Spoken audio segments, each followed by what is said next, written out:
Hi guys, ഞാൻ ഇന്നലെ സീതഫലാദി ചൂർണത്തെ കുറിച്ച് ഒരു വീഡിയോ ചെയ്തിരുന്നു. ഇന്ന് ഞാൻ ഈ വീഡിയോയിൽ പറയാൻ പോകുന്നത് സീതഫലാദി ചൂർണം എങ്ങനെ നമുക്ക് ഉപയോഗിക്കാം എന്നാണ്. 1/2 ടീസ്പൂൺ സീതഫലാദി ചൂർണം 1 ടീസ്പൂൺ തേനിൽ മിക്സ് ചെയ്ത് ചുമയും കോമൺ കോൾഡും ഉണ്ടെങ്കിൽ നമുക്ക് ഭക്ഷണത്തിന് ശേഷം 2 നേരം കഴിക്കാവുന്നതാണ്. കുട്ടികളാണ് 1/4 ടീസ്പൂൺ സീതഫലാദി ചൂർണം 1/2 ടീസ്പൂൺ തേനിലും മിക്സ് ചെയ്ത് കഴിക്കാവുന്നതാണ്.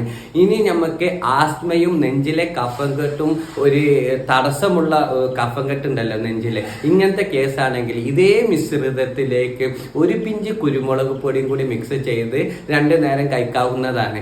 ഇനി നമുക്ക് ഇൻഡൈജഷനും വിശപ്പില്ലായ്മയും ആണെങ്കിൽ ഈ മിശ്രിതത്തിന് പകരം തേനിന് പകരം നമുക്ക് നെയ്യോ അല്ലെങ്കിൽ വാം വാട്ടറോ മിക്സ് ചെയ്ത് 2 നേരം കഴിക്കാവുന്നതാണ്.